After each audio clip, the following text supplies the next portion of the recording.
Komið sæl og góðir og velkomnir í frétt- og umræðuþáttinn 21 á 15. Já, það af nægu að taka hérna á eftir fær Björn Jón Bragason til sín góðan viðmælanda í Betri stofuna.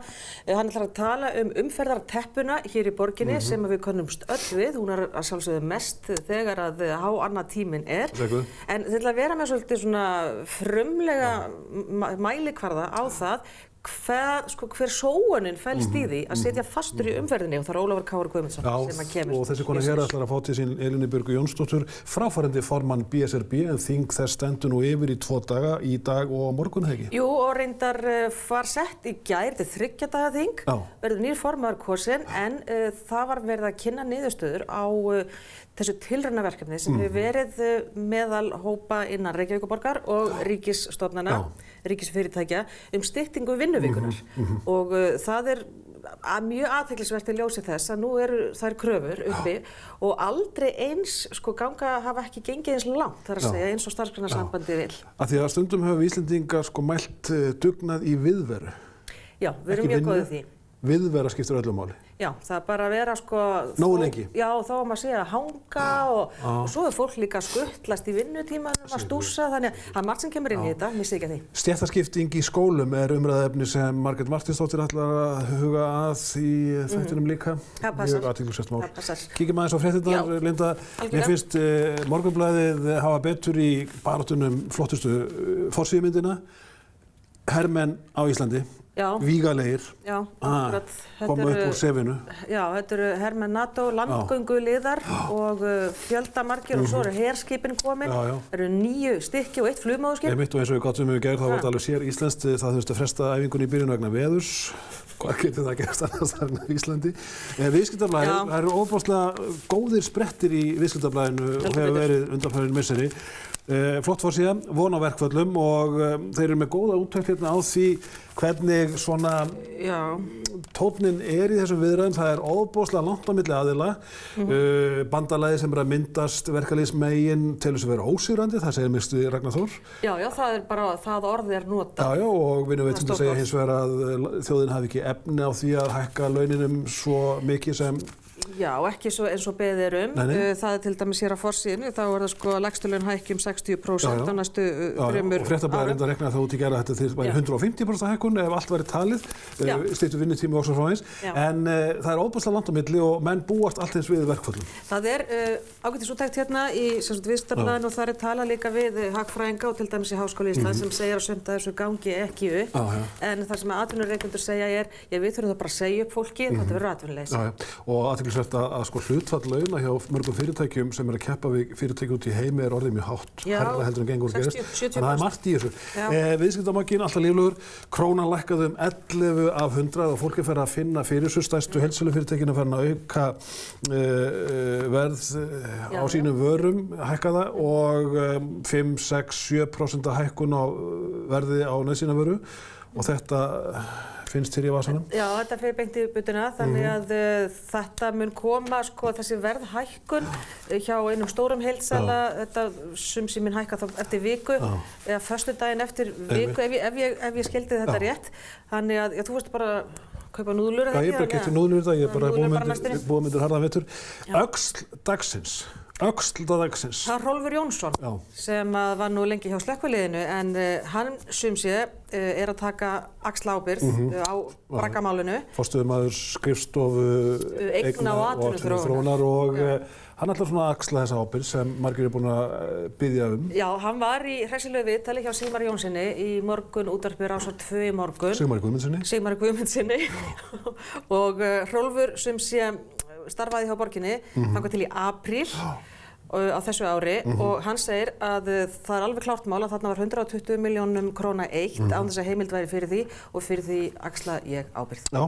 Það komin öxl. En Hjörleifur Guttormsson er líka með ansi merkilega grein. Það nú eiginlega grein dagsins. Já, það grein dagsins í Morgunblaðinu. Og hann að skrifa að núna hafa Sameinuðu þjóðirnar og þar til gerðar stofnanir í loftslagsmálum gefið út að markmið Parísarsamningsins það sé ekki nóg. Og þó að því væri náð þá ekki nógu langt gengið. Næstu 10 árin, segir Hjörleifur, séu þau ár sem við höfum til þess að ná okkur á strikið. Það þurfi gríðarlega mikið til og hann að minna til dæmis á hvers konar veðrabreytingar. Mikil hiti í Mið-Evrópu hefur verið, skógareldar eins og í Svíþjóð og fleira til. Þannig að kíkja endilega á þessa grein. Þetta er ekki beint hræðsla áróður eins og hefur stundum verið í umfjöllun eins og þessari. En þetta bara dagsa, þetta staðan og hann sagði bara, fólk að vakna? Eru stjórnmálamenn vaknaðir? Mogginn feitur og svona pattverðilegur á 50 alltaf. Já, atvinnuauglýsing. En það er H&M. H&M, þetta er skemmtileg deila. Það er víst jafn ótrútt á Íslandi. Gylfi Magnússon, herfræðingur, kom fram með þau sjónarmið að H&M væri okra á okkur með það sem gengur að gerist út í hinum stóra heimi. Já, þetta væri ekki jafn ódýrt á Svíþjóð, Danmörku og Noregi og hann var að vísa til verðmiðans. Það sem sýnt hvað kostar á hverjum stað. En svo fór Fréttablaðið bara Fréttablaðið fór á stofuna eins og góður fjölmiðill á að gera og skoðaði verðin og það kemur ljós að þetta er alveg á pari við það sem þekkist í kringum okkur. Akkur það. Alltaf gaman að svona deilum. Keypt sér nýjan stuttarma ból. Svona mjúkar deilur. Mjúkar deilur, já. H&M deilur. Gott og vel, við förum að slá í klárinn og það er Linda Blöndal sem að fara að koma sér fyrir hjá Elínu Björgu Jónsdóttur, fráfarandi formanni BSRB, til að ræða málana í dag, styttingu vinnutímans á Íslandi.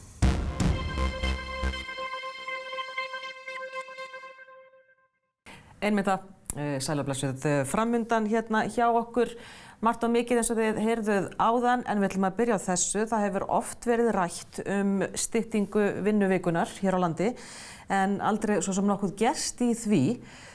Síðast var flutt frumvarp í fyrra þetta en þá þótti eðlilegra að aðilar vinnumarkaðarins semdu slíkt sín á milli. Nú, það er uppi núna í nýjum kröfum Starfsgreinasambandsins sem að krefst styttingu vinnuvikunar niður í 32 stundir á viku og kröfur VR niður í 35 stundir.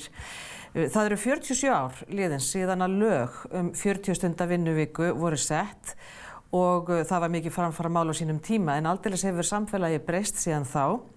En þetta er merkilegt tilraunaverkefni sem við ætlum að skoða núna sem hefur verið í gangi síðan 2015 þar sem að prófað var að stytta vinnuvikuna hjá starfsmönnum hjá Reykjavíkurborg og líka hjá ríkinu síðan seinna og það var í gær sem að niðurstöður voru kynntar hvernig þetta hefur reynst. Það var á þingi BSRB sem hófst í gær og stendur í dag áfram og á morgun og rannsóknarmiðstöð Háskólans á Akureyri gerði þessa úttekt. Elín Björg Jónsdóttir, formaður BSRB, sest hérna. Hvað svona kom út úr þessu tilraunaverkefni sem er náttúrulega langt í frá lokið? Mæla niðurstöðurnar með því að við styttum vinnuvikuna? Já, sannarlega gera það og það er rétt að þessi umræða styttingu vinnuviku hefur staðið býsna lengi. Þetta er búið að vera eitt af kröfum BSRB allt frá 2004 og alltaf færst ofar og ofar á kröfulistanum okkar. Og það var síðan þegar að Reykjavíkurborg ákvað að fara í styttingu vinnuviku að BSRB fékk fulltrúa í þeirri nefnd og síðan gerði við samkomulag, BSRB gerði samkomulag við þáverandi stjórnvöld 2015 að fara á stað með tilraunaverkefni sem eru núna, við erum að byrja að sjá niðurstöður úr þessu tilraunaverkefnum báðum, frá Reykjavíkurborg og stjórnvöldum og ríkisstofnunum. Og það er raun og veru allt á eina bókina, þessar niðurstöður, hvaðan sem eru, alveg sem að hvaða rannsókn tekið þetta fyrir. Hún eykur starfsánægju, fólk verður sáttara og glaðara í starfi. Það eru minni skammtímaveikindi, þannig að það er raun og veru, eins og við höfum verið að segja, skiptir svo miklu máli að við séum að vinna okkur inn í fjölskylduvænt samfélag sem auðvitað aukin krafa og þetta er eitt af þeim verkefnum. Og síðan hefur þetta verið afskaplega ánægilegt að fylgjast með því að fleiri verkalýðsfélög eru líka að þyngja þessa kröfu, þannig að eins og núna að koma fram í nýjustu kröfugerðum sem þegar hafa verið birtar hjá Alþýðusambandsfélögunum, þá er þetta eitt af stóru málunum sem þau eru með, þannig að ég hef mikla trú á því að við séum lögð á stað í vegferð sem við hefðum átt að vera komin miklu lengra með, en við erum þó komin hingað í dag og það er gott og þessar rannsóknir munu fara síðan inn í aðildarfélög BSRB og væntanlega aðrir sem myndu vilja hafa á því áhuga að skoða líka. Þannig að við getum mótað kröfur inn í næstu kjarasamninga þar sem að þetta verður eitt af leiðarstefunum. Já, af því það sko eins og ég var að segja áðan, Elín, sko að það hefur aldeilis mikið breyst þetta samfélag síðan 47 árum síðan og svo síðan þá líka aðalega minnst á sko atvinnuþátttöku kvenna. Að því kemur það ekki sterkt að ljósa sko að því að ef einhver ætlar að sko minnka við sér vinnu á heimilinu þá er það frekar konan sem fær þá minni laun og svo framvegis. Þannig er ekki jafnréttis vinkillinn á þessu mjög áberandi. Hann er mjög áberandi og það er líka svo áhugavert sem kemur út úr þessu rannsóknum að karlar sem eru í þessu tilraunaverkefnum, þeir tala gjarnan um það, þeir hafi sko betri gæðastundir inn á heimilunum til að sinna börnunum sínum, til að hjálpa til við lærdóm og allt það sem það þarf að gera að loknum skóladegi og vinnudegi og þau tala sko mjög gjarnan gæðastundir sem er líka svo dásamlegt hugtak að fólk upplifir það, þetta séu raunverulegu verðmæti sem eru í þessari styttingu vinnu. En það er nú ýmislegt sem að sko getur nú ábyggilega höfðað til atvinnureikenda og það er að fólk síður svona eitthvað að útrétta og stússa á vinnutíma. Já, þetta er sko ávinningur fyrir báða aðila. Við þurfum líka að halda því til haga. Og það kemur einmitt í ljós að fólk stillir frekar inn á tíman sem það þarf að fara í klippingu eða til læknis eða hvað það er sem fólk þarf að fara skreppa frá. Það nota þá gjarnan þessa tíma til þess, en það er líka þegar það eykst starfsánægjan þá er minna skammtímaveikindi, stutt veikindi. Þannig að það er líka auðvitað ávinningur fyrir auðvitað það að ef þú ert glaður í starfi þá er náttúrulega afkastur allt öðru vísi. Það gefur bara auga leið. Já. Þannig að ég hefur mikla sannfæringu fyrir því að þetta er gott skref og mjög mikilvægt skref en ekki síður líka inn í jafnréttisbaráttunni eins og þú nefndir hérna áðan. Vegna þess að það er líka konurnar gjarnan nota stundirnar svolítið fyrir sig, fara í ræktina eða gera eitthvað sem það aldrei hafa tíma til að gera. En karlarnir nota þetta einmitt frekar samkvæmt þessu rannsóknum sem núna er að birtast til gæðastunda inn á heimilunum. Þannig að þetta er til bóta fyrir hérna íslensku ofurfjölskyldu. Já, nákvæmlega. Sem á að vera allt í öllu. Já, og algjörlega komin tími til vegna þess að það er ekki tilviljun að fólk er að brenna út bara vegna álags og vinnu og aukning á örorku er líka mjög uggvænleg hér. Við sjáum það bara hjá VIRK starfsendurhæfingarsjóði hversu alvarleg álagseinkennin eru sem eru hérna hjá okkur. Þannig ef við getum nú snúið einhverja því við þá er líka mikil verðmæti því, ekki bara líðan, heldur líka verðmæti. Manni finnst það svolítið blasa við að það sé sko á þessum markast ég verið að taka afstöðu en blasa við að þetta gæti hagnast öllum alveg hreint ábyggilega. En sko varðandi, nú eru kröfurnar komnar fram hérna á almennu vinnumarkaði og vonandi þá samið, áður en að samningarnir kannski losna þarna um áramótin. Hvar eru þið, sko munu þessar kröfur hafa mikil áhrif á ykkur þegar þið farið af stað, einhvern tímann þá í mars? Já, sko kjarasamningar aðildarfélag BSRB eru lausir í lok mars, langflestir. Við erum hins vegar líka með OHF-félög sem eru með lausasamningar núna um áramótin og þau eru bara að vinna sína kröfugerðir og vinna sig gegnum það. Núna á þingin okkar eru þetta verið að ræða kjaramál og þar mun vafalaust koma fram tillögur og hugmyndir sem að aðildarfélögin fara síðan með inn í sín félög þar sem að það er fjallað og síðan er ákveðið. Ég er alveg sannfærð að eitt af þessum málum verður auðvitað krafan styttingu vinnuviku.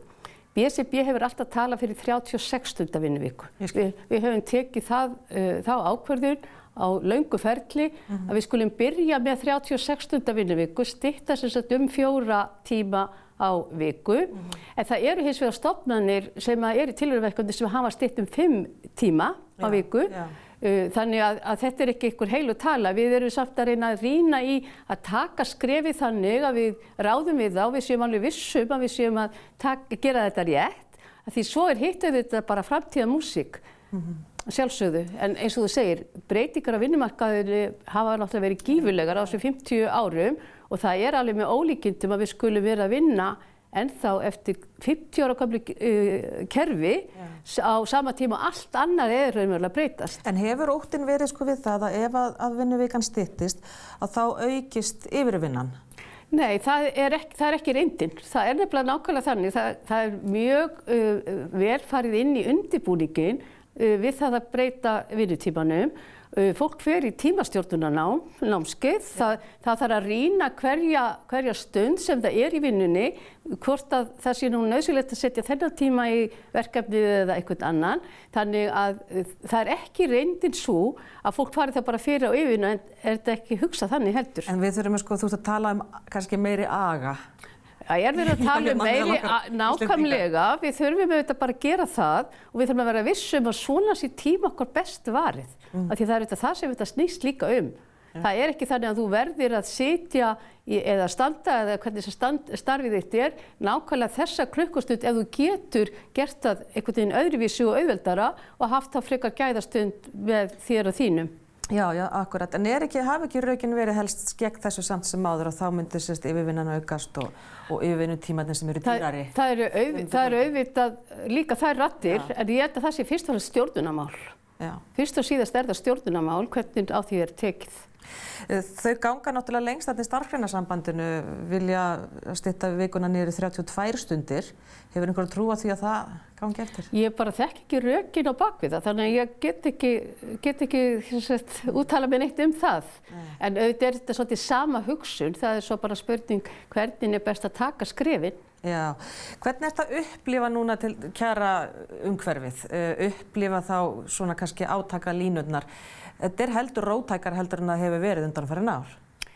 Já, ég upplifi bara mikið kraft og gleði raun og veru í samfélaginu varðandi komandi kjarasamninga.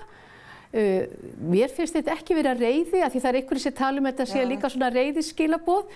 Mér finnst þetta frekar vera skilaboð bara að fólk vil koma fram með sína kröfur og fylgja þeim eftir. Við höfum auðvitað alltaf talað hækkun á lægstu laun og við höfum lagt mikla áherslu á hækkun lægstu launa alveg frá hruni, allavega í þeim kjarasamningum sem hafa verið frá þeim tíma. En það er auðvitað ekki komið nóg, langt því frá, þannig að auðvitað verður lögð áhersla á lægstu laun.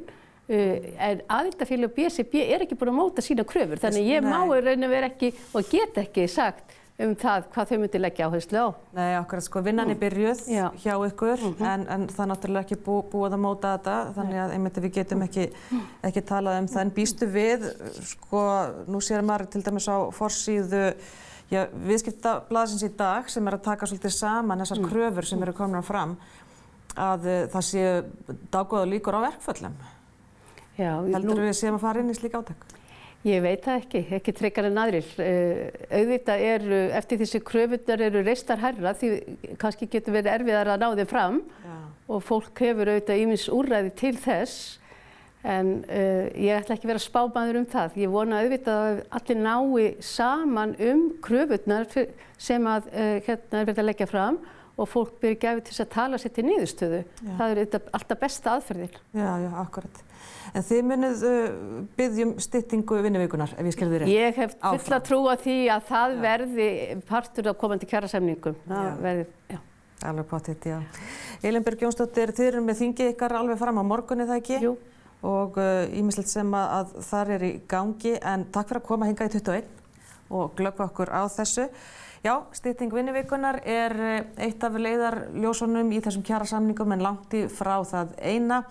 En við skulum segja þetta gott af kjaramálunum í bili. Það er á nægu að taka á næstu dögum að sjálfsögðu og næstu vikum.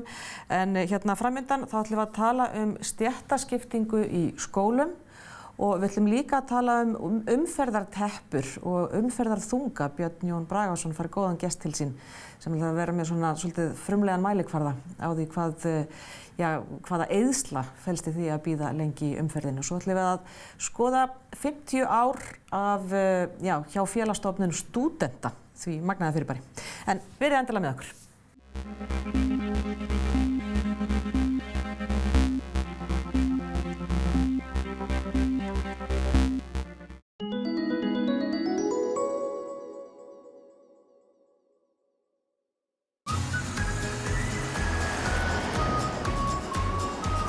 Velkomin í eitt fullkomnasta hjólbarðaverkstæði landsins að Breiðhöfða. Þar skiptir stærðin ekki máli. Við dekkjum alla bíla.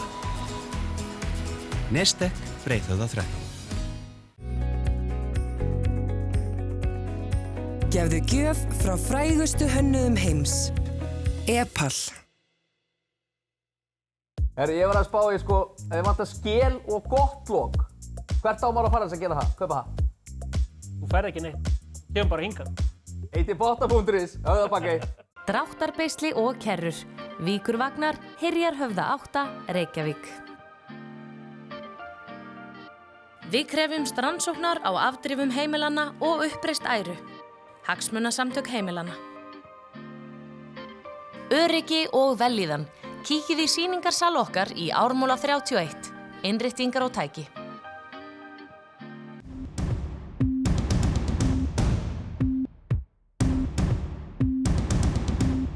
Fólk greinir á það hvort að ójöfnuður sé mikill á Íslandi og hvort hann fari vaxandi. Nú upp á síðkastið menn farnir að velta því fyrir sig hvort að þessi ójöfnuður sé farin að birtast með nöturlegum hætti í barnaskólum landsins, svokölluðum grunnskólum, og það Berglind Rós Magnúsdóttir, dósent við menntavísindasvið Háskóla Íslands, sem að setjast og koma sér fyrir hjá Margréti Marteinsdóttur til að ræða þessi mál. Já, Berglind, velkomin. Þú og Auður eru að rannsaka þetta og búist við að geta birt niðurstöður í vetur, það ekki? Jú. Hvað það sem þið eruð að sjá núna af því sem þið vitið? Í fyrsta lagi þá þetta margs konar gögn sem við erum að skoða. Gögn frá Hagstofunni, tölfræðigögn sem varða bakgrunn foreldra og ýmsa þætti. Og í öðru lagi þá erum við að safna viðtölum við foreldra víðsvegar af höfuðborgarsvæðinu. Og við höfum í rauninni gögn frá Hagstofunni allt aftur til 1997 og þannig að við getum séð svona sögulega þróun og það mjög afgerandi þróun í átt til aukinnar aðgreiningar. Hvað það í þessum tölum hjá Hagstofunni sem þið eru að skoða og sjá? Það sem sagt... Hvaða tölur eru það?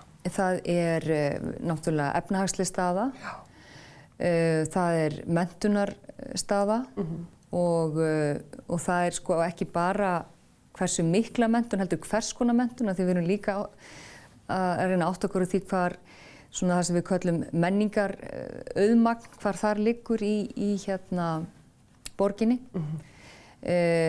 Og svo eru ýmsir þættir að varða bara atvinnustöðu og fjölda barna og svo framvegis. Við erum einskorðum okkur við fjölskyldur og uppruna og já, svo ég nefni flest allt sem að við höfum fengið frá Hagstofunni. Þannig að við getum skoðað, við vitum náttúrulega hverfin eru sett upp og byggð upp á ýmsum öðrum hópum heldur en fjölskyldum. En við erum sem sagt búin að einangra fjölskylduna frá öllum öðrum og skoðum hlutfall ákveðna hópa innan hvers skólahverfis. Og líka þá hreyfingu ákveðna fjölskyldna frá einu skólahverfi til annars. Flutninga, sem sagt. Já. Og hvernig fólk að nýta sér opið skólaval og svo framvegis. Og hvað sjáu þið? Stéttaskipting í grunnskóla, þannig spyr ég bara... Við erum að sjálfsögðu ennþá með skóla sem eru mjög blandaðir. En það er komin svona ákveðin polarisering. Þar sem við erum annars vegar með, ég nefni bara í einum skóla með helmingur barnanna af ríkustu 20%. Og svo erum við með annan skóla þar sem mikill meiri hluti barnanna býr við krefjandi fjárhagslegar og eða félagslegar aðstæður. Þannig að þetta hefur aukist og var farið að auka strax bara upp úr aldamótum. Þá fór að sjást þessi skýrumerki bara í góðærinu og svo hefur það í rauninni bara svona hægt og sígandi aukist enn frekar. Já, og hafði hrunið einhver áhrif? Sjáu þið það? Greinið þið einhverja breytingu þar? Já, þetta byrjar rauninni fyrir hrun. Já. þetta tengist í rauninni meira bara aukinni misskiptingu í samfélaginu sem að byrjaði talsvert fyrir hrun. En svo má kannski segja að eftir hrun þá sjáum við meira aðgreiningu út frá uppruna. Þá einhvern veginn verður það mun skýrar en áður og það auðvitað tengist líka bara því að þá erum við að fá inn fleira fólk og við erum augljóslega ekki að hugsa hvernig við ekki nógu vel, hvernig við tökum á móti fólkinu og hvar við bjóðum þeim í rauninni að drepa niður fæti.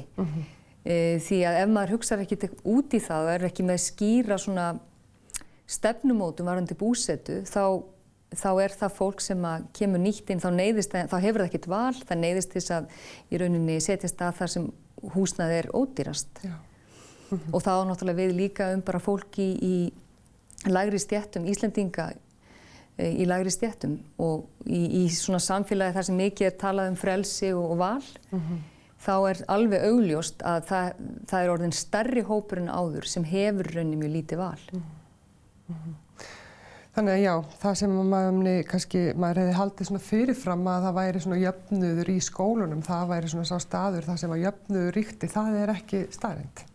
Nei, það eru allavega breyst og til því miður í ranga átt og það verður bara að segjast að þetta er eitthvað sem við þurfum að taka mjög alvarlega vegna þess að við höfum fullt af rannsóknum erlendis frá sem að sýna okkur í rauninni neikvæðar hliðar þess að hafa skólakerfið mjög aðgreint.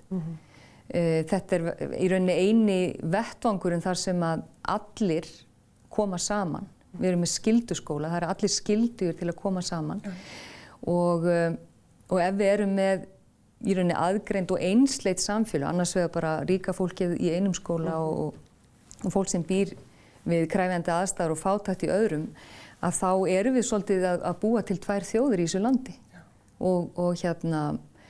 Og svo vitum við líka að þeir sem að búa við forréttindi þeir eiga meiri möguleika á árangri í lífinu til seinni tíma og verða svo valdhafar í þessu samfélagi og ég held að við séum öll sammála það að það er mikilvægt að valdhafar okkar hafi kynnst ólíku fólki og það er auðvitað líka eitt af megin hlutverkum skólans að gera það. Þú segir þá er hætta á að það verði tvær þjóðir í þessu samfélagi, er það þannig núna? Ég myndir kannski ekki kveða svo fast á orði, við getum algjörlega... Erum við á leiðinni þangað? Já, það eru ýmis hættumerki. Hvernig þarf að bregðast við þessu til að stöðva þetta, þínu mati? Sko við náttúrulega þurfum bara sem þjóð að gera það upp fyrir okkur hvort að við viljum hafa svona mikla misskiptingu. Því að skólinn náttúrulega stjórnar ekki þessu, þú veist, skólakerfið er auðvitað bara hluti af samfélaginu. Þannig að ef að samfélag er mjög misskipt þá hefur það áhrif á skólan og skólakerfið. Fátækt hefur gríðarlega áhrif á skólastarf og möguleika nemenda til þess að bara ná árangri og líða vel í skólanum. Það er náttúrulega í fyrsta lagi. Við þurfum að gera það upp fyrir okkur, hvernig við búum að fólkinu í landinu. Í öðru lagi þurfum við að tryggja á meðan þetta er svona að þeir skólar sem að hafa mjög hátt hlutfall af fjölskyldum í krefjandi aðstæður að þeir fái meira fjármagn og að þeir geti brugðist við þeim aðstæðum sem þeir standa frammi fyrir. Við þurfum að styðja við og styrkja við fagfólkið og foreldrana. Svo þurfum við auðvitað líka að hugsa það hvernig búsetuþróun við viljum hafa. Hvernig tryggjum við blöndun í hverfum og þetta er auðvitað spurning sem að sveitarfélögin hérna á höfuðborgarsvæðinu þurfa að velta fyrir sér. En ekki síður stjórnvöld landsins alls vegna þess að við auðvitað erum líka að sjá aukna misskiptingu á milli landsbyggðar og höfuðborgar. Þannig að þetta er mál sem að við þurfum bara virkilega að taka upp. Þetta virðist einhvern veginn vera að koma upp á yfirborðið núna. Já, Já, stéttlaust, stéttskipting, ójöfnuður, þetta mjög mikið í umræðunni núna. Já. Og svona rannsókn, það ekki til, það margar? Nei, það engin. Og hvernig ætli standa á því að við erum bara hér núna 2018? Já, það nefnilega mjög góð spurning og Guðmundur Ævar Oddsson hefur einmitt fjallað þessa mýtu sem að við höfum einhvern veginn öll alist upp við og að Ísland hafi og sé svona nokkuð stéttlaust samfélag og við þurfum einhvern veginn ekki að hafa áhyggjur af því og það auðvitað birtist meðal annars í því að fræðimenn hafa bara einfaldlega ekkert verið að skoða þetta neinu marki. Nei, ekki þótt ástæða til, hreinlega? Já. Og við höfum svona það lengsta sem við höfum náð er smá stéttaumræðu í tengslum við PISA en þar eru 15 ára unglingar látnir svara til hvað foreldrar þeirra eru að gera. Og það er alveg sláandi hvað íslenskir unglingar vita lítið, hann vinnur á skrifstofu. Þú veist, hann er ekkert mikið lengri en það, þannig að það eru tölurnar, eða svona það sem við höfum verið að byggja mikið á og ég held að það sé komin tími til að við einmitt nýtum þennan fjársjóð sem að Hagstofan er og förum bara á fullt í að skoða þetta og bregðast svo við. Það er ekki nóg að safna gögnum og greina, svo líka að vera með einhverjar aðgerðaráætlanir til að bregðast við. En svona í sögulegu samhengi, hefur verið jöfnuður í grunnskólum á Íslandi? Það er kannski vert að bara taka það fram að skólinn sem stofnun hefur auðvitað mismunað nemendum og aðgreint og hann var í rauninni byggður á þeirri hugmynd til að byrja með. Hann átti einungis að vera fyrir fáa útvalda embættismanna sinni í upphafi aldarinnar þá var lærðiskólinn bara fyrir embættismanna sinni. Svo var konum hleypt að, svo reyndum við að leyfa öllum, óháð uppruna, námsgetu, fötlun og öðru slíku að koma inn í skólan. Þannig að þetta hefur svona hægt og sígandi verið að opnast og núna má kannski segja að við erum komið með þetta í lög og reglugerðir, það er skóli án aðgreiningar, það eiga allir rétt á því að gangi í skóla til 18 ára aldurs. En þá kemur þetta, þá fer einhver svona dýnamík í gang, einhverjar aðra stefnur sem að fara aftur að reyna að tryggja kannski milli og efri stéttinni betri aðgang að kerfinu eins og það er. Og ég held að við séum svolítið að sjá það að við erum að svona endurraða inn í kerfið. Það er bara það sem er að gerast núna. Já. En þú segir þessi stóra rannsóknir, hvað þið búin að vera lengi þú auður að vinna?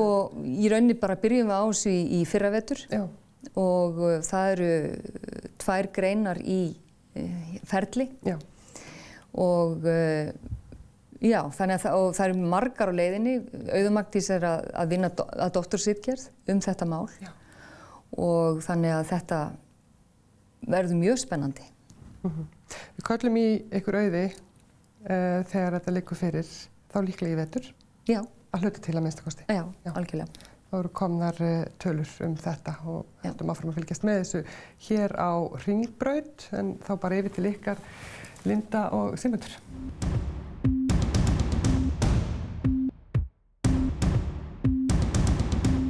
Takk fyrir það, Margrét, orði í tíma tölus. Akkur það, við ætlum að skipta yfir í betri stofuna. Næsti Björn Jón Bragason er með góðan gest hjá sér og ætlar að ræða umferðarteppuna, umferðarþungan sem er orðin partur af veruleika borgarbúa og er orðin of mikill og það eru mælikvarðar sem að þeir ætla að nota til þess að sýna ykkur fram á hvaða sóun felst í því að bíða lengi í umferðinni og þarna kemur Coca-Cola við sögu veginn. Þeir eru eiginlega út að aka.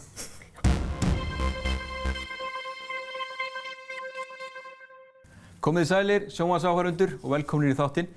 Við þekkjum það öll að vera föst í umferðinni, margir tvisvar og jafnvel oftar á dag. Og hér á höfuðborgarsvæðinu hafa umferðarteppurnar farið vaxandi á síðustu árum og ekkert lát virðist vera á þeim. Og það hefur verið ræddar ýmsar lausnir í þessu sambandi og til að mynda hefur verið rætt um Miklubraut í Stokk, það hefur verið talað um svokallaða borgarlínu og það hefur líka verið talað Sundabraut. En þessar hugmyndir eiga allar sammerkt að vera ansi dýrar og sumum finnst óheyrilega dýrar. Og mér langar að velta yfir þessum þætti hvort það sé ekki möguleiki að við gætum látið umferðina ganga greiðlegar með einhverjum aðferðum sem væru mögulega ódýrari. Og hingað til minn í þáttinn hef ég fengið Ólaf K.R. Guðmundsson, umferðarsérfræðing, til að fjalla þessi mál og kannski sjónvarpsáhorfendur sjá að hérna eru kókflöskur á borðinu og það skýrist síðar í þættinum hvað við ætlum að gera með þær. Velkomin í þáttinn, Ólafur. Já, takk fyrir það. Og þú hefur nú fjallað heilmikið þessi mál og mér langar bara að spyrja þig fyrst af öllu eins og ef við kannski horfum á þessar helstu stofnbrautir í Reykjavík eins og við kannski rétt að tala eins og Hringbraut, Miklubraut, Vesturlandsveg sem eina götu það ekki. Hvað getum við til dæmis gert til að bæta umferðarflæðið þar sem við séum ekki stopp eins og þetta í Hlíðum núna? Það eru nokkur ráð til og eins og nefnir þá náttúrulega þessi endanlega stóra lausn að setja hann í stokk, einhvað sem alltaf hefur verið gert ráð fyrir og sjálfsagt kemur einhver tímann en ég veit ekki hvenær, en það er að gera fullt af litlum lausnum. Eins og stilla umferðarljósin betur, taka gönguljósin út sem að fólk getur truflað grænu bylgjuna með því að taka og setja frekar brýr eða undir göngistaðinn. Stýra betur flæðinu. Það er erlendis það gert þannig að menn eru með nema í götunum og alltaf þegar umferðin fer að teppast og hægjast að þá breyta menn tímanum á ljósunum. Þetta er allt tækni sem er til og er fyrir hendi á Miklubraut en hún er bara ekki nýtt. Og gönguljósin sem dæmi að þau voru partur af þessari grænu bylgju sem hefur verið talað á Miklubraut. En eftir sín bestu veit þá er það ekki í sambandi núna að gönguljósin koma bara inn og rjúfa grænu bylgjuna þegar einhver ýtir á takkan. Þannig að þetta er dæmi svona þessa litlu aðgerð sem væri hægt að gera til þess að fá til þess að flæða betur. En það er líka, maður kannski velti líka upp að var ekki minnir á einhvern tímann að FIB hafi verið með einhverja tölur og það er bara hvert klikk á gönguljósin kostar. Jú, þetta var nú einhvern tímann tekið saman og maður bara horfir á það og maður verður vitnaði þegar einhver ýtir á takkan að þá er kannski einn eða tveir að labba yfir götuna en það eru 50 og jafnvel 100 bílar sem þurfa að stoppa við það. Já. Sem sýnir náttúrulega óhagræðið í því og hvert stopp þýðir bara gífurleg mengun, óþarfa eldsneytiseyðsla og svo maður tala nú ekki tímasóunina sem að verður við þetta. Ef það er göngubrú eða undirgöng þá fara allir sinna að ferða án þess að trufla hinn. Þannig að það er náttúrulega endanlega lausning hvað þetta varðar og síðan þetta með Miklubrautina, það er mörg ljós á henni, það eru líka mislæg gatnamót á henni og það er enga teppur og mislæg gatnamótunum á henni. Allar teppurnar tengjast ljósunum og það sem er að gerast í rauninni þegar ljósin skipta sér að þá stoppar umferðin og kemur gati í götuna. Það er bara engin umferð þarna í langan tíma meðan ljósin eru rauð og hinir eru að þvera. Og það er vannýting af mannvirkinu og ég gæti ímyndað mér að Miklubrautin eins og hún er núna, þá er hún kannski 60% af afkastagetu. Hún gæti afkasta 40% meiri umferðar án nokkra breytinga, bara við það eitt ef við gætum stýrt ljósunum betur og svo ég tala nú ekki að fara í þá framkvæmd sem þyrfti að gera það að koma þessi mislægt, þannig að Miklubrautin væri í fríu flæði. En þetta er líka umferðaröryggismál. Þetta er mikið umferðaröryggismál. Og það náttúrulega eru nokkur hættulegustu gatnamóti landsins eru einmitt á Miklubrauti það ekki? Já, á Miklubrautin, hún er slysamesti vegur landsins. Af vegum vegagerðarinnar í dreifbíl og þéttbíli, alvarleg slys og banaslys, að þá er Miklubrautin í fyrsta sæti. Hún á 6,2% af öllum alvarlegum slysum á landinu. Hvaða gatnamóti eru það helst sem eru það? Það eru Grensásvegur, Háaleitisbraut, Kringlumýrarbraut. Þetta eru topp 5 slysamestu gatnamótin. Þau eru akkurat þarna og í þriðja sæti í þessari upptilningu eru einmitt gatnamótin sem tengjast Miklubraut sem er bústaðavegur Reykjanesbraut við Sprengisand. Já. Og eins og við sáum bara í gær þá var þar alvarlegt umferðarslys og það eru 3. slysamestu gatnamót landsins, þau eru nákvæmlega þar.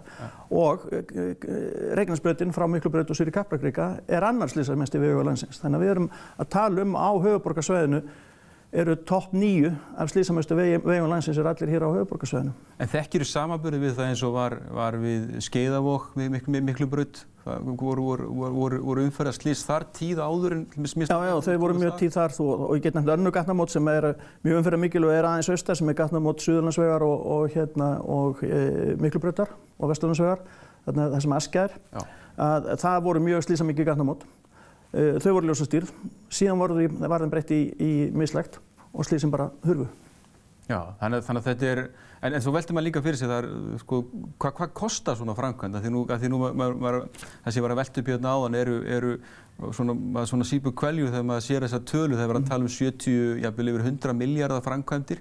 Hvað kosta eins og ein mislæg gatnamót? Ein mislæg gatnamót að kosta þetta, svona gegnum snekk getum við sagt frá svona 800-900 milljónum upp í milljarð og kannski ríflega það. Mér minnir að mislæg gatnamótin á Arnarnes hæðinni rétt við Smáralindina, Hringtorgið hérna sem lýsinguna á leiðinni til Garðabæjar. Þau kostu ef ég maður rétt tæpa milljarð. Og gatnamótin sem var verið að gera núna við Krísuvíkuveg, rétt við álverinu, það var eitthvað svipað. Þannig að góð mislæg gatnamót að kosta þetta held ég frá 800 upp í kannski 1100.000 eftir hvernig þau eru útfærð og í hvernig landslægið þau eru. En ég nefndi að mislæg gatnamót á Miklubrautinni. Já, hvað eru mörg mislæg gatnamót á Miklubrautinni? Menn yfirleitt muna eftir Elliðánum, stóru gatnamótunum þar, sem eru slysalaus, þrátt fyrir það að vera umferðarmestu gatnamót landsins. En það í raun 3 önnur mislæg gatnamót á Miklubrautinni sem enginn sér. Það eru mislæg gatnamót upp við Sjálfstöðina, beint á móti Ölgerðinni. Þar eru mislæg gatnamót undir Vesturlandsveginn. Það verður ekki var við þau, en þau virka og eru slysalaus. Það eru mislæg gatnamót við N1-stöðina upp Ártúnshöfða. Enginn tekur eftir þeim, enginn slys. Og það eru mislæg gatnamót við Kringluna. Það sem farið niður undir hjá hamborgarasjoppunni sem þar. Það eru slysalaust gatnamót, engar umferðarteppur og þau eru svo snyrtileg og nett og þú sér þau ekki einu sinni. Þannig að það er hægt að gera mislæg gatnamót án þess að þetta sé einhver risa mannvirki. Einmitt. En þú hefur líka rannsakað þessu sambandi með eldsneytiseyðsluna og það er kannski líka því að nú í þessu sambandi hljótum við verða að spyrja ykkur líka um mengun og það eru öll þessi markmið sem eru í gangi og mikið umræðan að draga úr eldsneytisbruna. Hvað í þessu sambandi, ég frétta að þú hefur rannsakað Miklubrautina á Vesturlandsveginni í þessu sambandi. Það er að segja á mismunandi köflum, það er að segja eldsneytiseyðsluna. Já, og það er miklu meira heldur en menn einlega gera sér grein fyrir. Bíll í lausagangi, hann eyðir svakalega. Við getum sagt að kjörhraði á bílum svona gegnum sneitt er svona í kringum 70 til 80 km hraði. Það er að segja að þegar þú ert komin í efsta gír, nýkomin í efsta gír, þá snýst vélinn minnst og þú eyðir minnstur orku og ert bara viðhalda þeim hraða sem þú ert komin á. Og ég mældi Miklubrautina á sínum tíma, 4,8 km, annars vegar frá Grensásvegi og upp á Húsasmiðju, þar sem er frítt flæði og engin ljós og enga teppur. Og hins var frá Njarðargötu og fram yfir Grensásveg. Og niðurstaðan af því var að þegar maður er svona venjulegum degi og maður stoppar á öðrum hverjum ljósum cirka bát, þá er bíllinn að eyða í kringum 6,7 lítrum á 100. Hins vegar ef hann er í fríu flæði, þá er hann í 5,8 lítrum. Það er að segja að þegar ég er að fara í gegnum ljósin, þá er bíllinn að eyða 15% meira heldur en hann gerir þegar hann er í fríu flæði. En ef ég er í teppum, að þá fer þetta alveg niður í það að ef það er mjög þung umferð á Miklubrautinni frá Grensásvegi og vestur úr, þá er bíllinn að eyða 131% meira heldur en að væri að gera ef hann er í fríu flæði. Og verst er þetta við hlíðarnar, þegar maður er komin í fyrsta gír og er að ferðast bara á 8 km hraða, að þá er eyðslumurinn orðin 345%. Og hver er þá eyðslan orðin? Hún er þá komin yfir 20 lítra á 100. 20 lítra á 100? Já, frá því að vera í þetta 5,8 á þessum bíl sem ég mældi þetta. Þannig að mengun er aukast þetta mikið þar sem við verðum að hægja á umferðinni? Já, hún eykst gífurlega mikið, miklu meira heldur en menn, og meira sé bara hraðahindranir. Ég gerði svipaða mælingu á Strandveginum og þar fór þetta upp alveg upp í það að vera á fríu flæði eða hins vegar það að vera í gegnum Hringtorg. Ef ég var að fara í gegnum Hringtorg þá eyddi bíllinn 7,4% meira heldur en hann gerði ef hann er í fríu flæði. En ef hann var að fara yfir hraðahindranir, jafnmargar hraðahindranir, þá er það 47%. Af því þú hægir miklu meira á þér heldur en þú ert að fara í gegnum þegar þú ferð í gegnum Hringtorg. Þetta er svo fljótt að telja á hverjum einasta bíl. Þannig að þetta skiptir alveg 100 tonna á ári, ef ekki þúsundum, sem að CO2 eykst á hverri götu fyrir sig ef við erum að tapa henni niður í hraða og flæði. Já. En þú líka komst með þessar Coca-Cola-flöskur. Já. Það er að segja, getur þú sýnt okkur þetta aðeins í þessu? Já, í þessu samhengi. Miklabrautin á þessum bíl sem er bara hefðbundin venjuleg bíl, þú mátt alveg taka þessu upp af þessu, en þegar ég er að keyra í venjulegri umferð, svona miðjum degi, þá er bílinn að eyða cirka 1 kókflösku í að keyra þennan 4,8. Og sopa? Já, fóðursopa. En ef ég er í fríu flæði, algjörlega fríu flæði, engin umferðarljós eða neitt, þá er þetta cirka bát eyðslan á honum. Þetta munar þessu, bara við það að þurfi ekki að stoppa á ljósum. Hins vegar við hlíðarnar eins og ég nefndi, þá er ég að eyða 3 flöskum af kók. í það bara að keyra í gegnum hlíðarnar. Einmitt. Þannig að þetta svo fljótt að koma og þetta í eldsneyti þýðir alveg sama hlutfall í koltvísýringi. Þannig að ef við kæmum umferðinni í Reykjavík eða á höfuðborgarsvæðinu í betra flæði þá myndum við ná öllum markmiðum Íslands hvað varðar minnkun á gróðurhúsalofttegundum, útblæstri þeim sem var að skrifa undir í Parísar sáttmálanum. Við næðum því bara með því að láta umferðina ganga. Við þurfum ekkert að skipta samgöngumáta en eitt annað, við næðum markmiðunum bara með því að láta stofnaðirna ganga. Einmitt. En nú veltir maður líka fyrir sér sko eins og með þessar gönguþveranir það sem eins og Miklubraut og Hringbraut það sem eru gönguljós sem stöðva umferðina sem myndist á áðan að það er kannski eins og maður getur kannski séð fyrir sér að það væri hægt að koma við brúm á flestum stöðum en það kannski væri flóknara þarna eins og við þjóðminjasafnið. Hvernig væri til dæmis að leysa þar? Það er kannski einna mesti flösku. Ég held að versti staðurinn til að gera þetta við Reykjahlíðina en það er alveg framkvæmanlegt, þarna Mósvík-Klambratúnið. Það er ekkert mál að setja þetta við þjóðminjasafnið. Þar væri hægt að setja göngubrú bara við Gamla garð og yfir í Hljómskálagarðinn. Aðeins neðar heldur en gönguljósin eru núna. Það er nóg pláss. Já, og strætó myndi þó stoppa þá? Aðeins fjær Hringtorginu. Sem er kostur líka vegna þess að partur af vandamálunum þarna við Hringtorgið við Þjóðminjasafnið er það hvað þetta er nálægt Hringtorginu. Það er ekkert pláss til þess að hvorki ná upp hraða né að fyrir bíla safnast upp. Þannig leið og verður teppa við gönguljósin þar þá er hún búin að smita út frá sér inn í allt Hringtorgið. Þannig að það verður mikil kostur að koma allir þessari gönguþverum þarna með brú aðeins neðar og strætóstoppstöðunum þá bara aðeins neðar, það er nóg pláss. Sama er við 365, þar er mikil töf af því það sker hlíðarnar í gegn og það er fólk að fara í skóla beggja vegna þannig að það er mikið gengið yfir götuna þar og það er endalaust verið að stoppa umferðina þar vegna gönguljósanna Mósið 365. En slys á þessum gönguþverunum það eru svolítið slys á þeim en ekkert yfirþyrmandi getum við sagt en enga síður slys og hætta á slysum. En kannski er það sem að mestu munar það er tafirnar bæði í tíma og kostnaði og mengun. Og talandi tíma, að tíminn náttúrulega skiptir máli og það að stoppa menn á óþörfu og lengja ferðatíma frá því að vera það sem hann gæti verið eins og á Miklubrautinni, ég tók saman tíman á þessu líka, það að vera í fríu flæði þessa 4,8 kilometra, það tekur mig 3 mínútur og 10 sekúndur að keyra það á 70 kilometra hraða. Hins vegar fór það upp í 20 mínútur að keyra Miklubrautina þar sem hún var teppt. Og þetta munar þarna 17 mínútur í lífi hvers manns er býsna mikið svirði. En maður kannski veltir þessu líka fyrir sig bara eins og fyrir atvinnulífið almennt, þetta hlýtur ef þetta er, ég sem hef ekki tölur þú kannski hefur tölur það hvaða áhrif þetta hefur bara á allan atvinnurekstur. Þetta hefur, og það er ekki bara atvinnurekstur, heldur líka bara fjölskyldulíf, þetta þýðir það bara menn er að tapa kannski, eins og þú nefndir, menn er að teftir í umferð tvisvar og jafnvel oftar á dag til og frá vinnu og ef við erum að tala þarna korter, þetta er örugglega að fara að skipta klukkutíma ef ekki klukkutímum hjá sumum sem að tafir eru að kosta bæði atvinnulífið og skerða þá tíma með fjölskyldu og öðru slíku. Er mögulega áhrif á geðheilsu fólks? Já, geðheilsu fólks, maður sér fólk steitandi hnefana stundum í umferðinni, það er ekki það. Já, en það er kannski líka þetta að það er kannski líka veltað upp að það er kannski hraðinn sem hefur gert okkur, hefur kannski svona einn aðal faktor í þessum miklu framförum sem hefur orðið á síðust kannski 2-3 öldum. Þetta snýst allt hraða. Stóraukinn hraði. Já, ég sá góðan þátt hérna sem vinur minn Jeremy Clarkson gerði einu sinni sem hét Speed, var á BBC. Það sem var einmitt farið í gegnum það hvað hraðinn skiptir okkur máli og það er kannski hraðinn og það að við náðum stjórn á hraðanum sem gerði okkur að þessu höfuðdýri jarðarinnar. Við erum eina dýri jarðarinnar sem getur farið hraðar heldur en að hleypur. Við notum hesta fyrst og síðan fórum út í bíla og nú erum konar ljóshraða með tölvutækninni.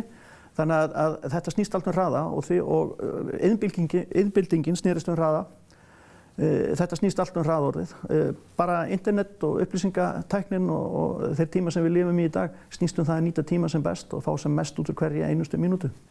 Þannig að óþarfa tafir er eitthvað sem við eigum að reyna að halda í eins miklu lágmarki og mögulega getum. Tíminn er dýrmætur. Tíminn er dýrmætur og við viljum fá sem mest út úr honum þeim tíma sem við höfum hérna á jörðinni. Þannig að þetta snýst allt tíma og hraða. Og nú er tíminn hlaupið frá okkur og þakka þér kærlega fyrir komuna, Ólafur. Já, takk sömuleiðis.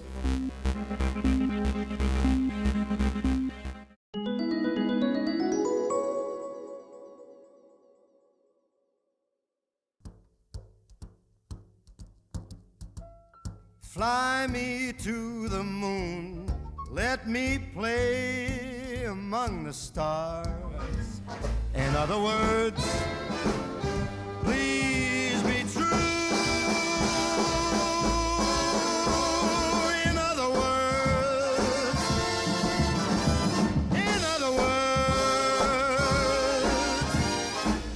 I love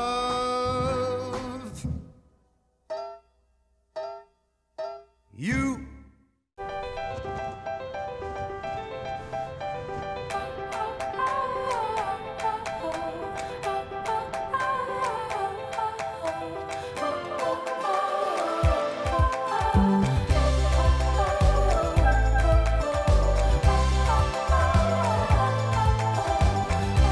Skemmtu þér konunglega.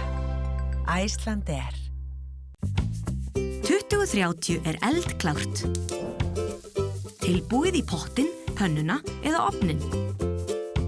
Ljúffeng máltíð í litlum kassa og þú munt spyrja þig, nei sko, hvernig gat ég þetta?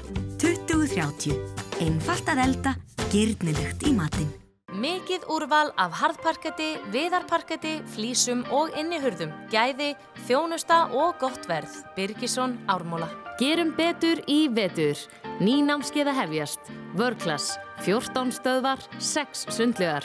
Nánar á worldclass.is.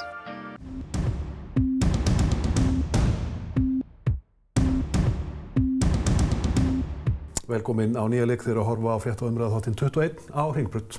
Já, en Félagsstofnun stúdenta er fyrirbæri sem hefur gert marga og mikilvæga hluti gegnum árin. Félagsstofnunin er 50 ára í ár og hefur mikið gerst af hennar völdum. Snædís Snorradóttir, hún skrafnir í háskóla. Félagsstofnun stúdenta fagnar 50 ára afmæli þetta árið og eru ýmiss konar uppákomur tengda því, en hér er til dæmis verið að gefa köku fyrir 1000 manns. Ég ætla að tala við hana Guðrúnu sem er framkvæmdastjóri FS. Jæja, sæl Guðrún, hér er stödd í háskólanum og hér er kaka. Hvað erum að vera? Félagsstofnun stúdenta er 50 ára í ár og við erum búin að vera að gera ýmislegt allt árið, svona til þess að gleðja stúdenta og bara alla gesti Háskólatorgsins. Þetta er í annað skipti sem við bjóðum upp á 5 metra langa súkkulaðiköku. Við gerum það líka á vormissirinu og gerum það aftur núna. Við bjóðum líka upp á 50 króna bjór síðasta mánudag í hverju mánuði, 50 króna kaffibolla síðasta föstudag í hverju mánuði, gefum börnum stúdenta páskaegg og við erum búin að vera að gera ýmislegt allt árið. Í tilefni 50 ára afmæli FS, en segðu mér aðeins frá FS, hvað nákvæmlega gerir þetta?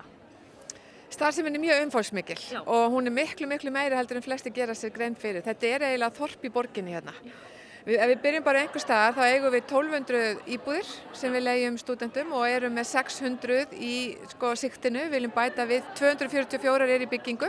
Þannig að við erum að leita að verkefnum til þess að fylla upp í 600 íbúða kvótan og þá erum við komin upp í 1800 íbúðir. Það er þangað sem við viljum stefna.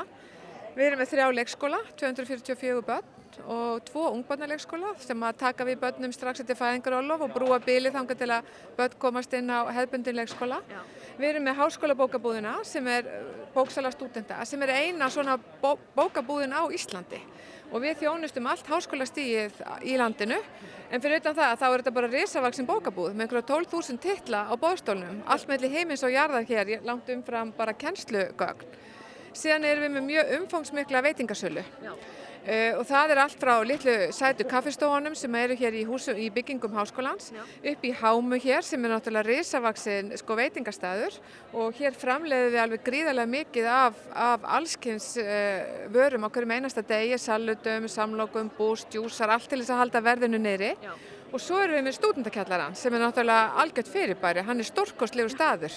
Hann er allt í senn, veitingastaður, kaffihús, skemmtistaður, hann er alltaf uppákomur, þannig geta allir komið, það kostar ekkert inn, endalausi viðburðir og hann hefur alveg sitt einstaka andrúmsloft.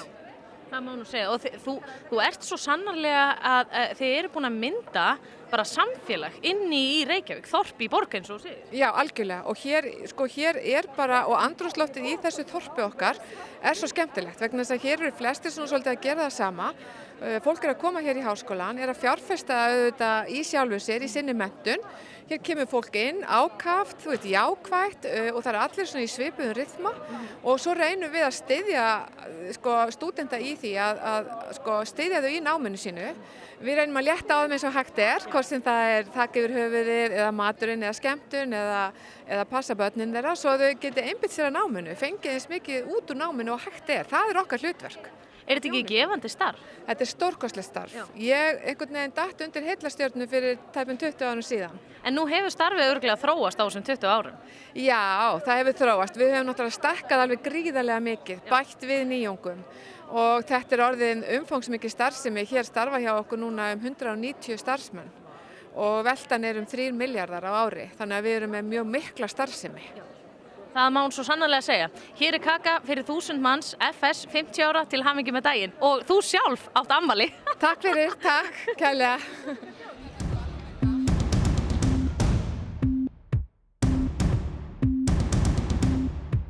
Þá fyrir við að segja þetta gott af frétta og umræðu þættinum 21 á Hringbraut. Svona þættir enda einhvern tímann. Já, maður nú að blaða í hinnum ýmsu aukakálfum, fiskifréttir, Svavar Hávarásson, ritstýrir því með myndarbrag. En ég sé hér, ég veit ekki, þetta kannski taktljóst að mér að vera að lesa þetta hérna, að því nú fyrir matarverð að hækka. En humarvertíðin svo slakasta frá upphafi veiða. Já. Það veiðist svo lítið af humri miðað við undanfarin ár. Að þeir sem eiga fyrir humri, þeir geta það segir okkur allt það hvað náttúran í kringum okkar viðkvæm. Við vitum að æti lundans hefur verið á undanhaldi, sílin í sjónum og svo varst að tala selin í gær. Já, landselurinn, hann í bráðri útrýmingarhættu samkvæmt nýjum válista Náttúrufræðistofnunar Íslands. Og rjúpan, 33% niðurskurður á veiðiheimildum á rjúpu yfir eina nótt. Já, hvað að gerast? En já, þetta þarfnast frekari skoðunar. Já, ég held að við höfum ekki svarið. Nei, ekki akkúrat hér og nú. En við reynum að finna það fyrir ykkur einhvern tímann síðar. En við sjáumst aftur helgina sjálfsögðu og þökkum ykkur fyrir að horfa.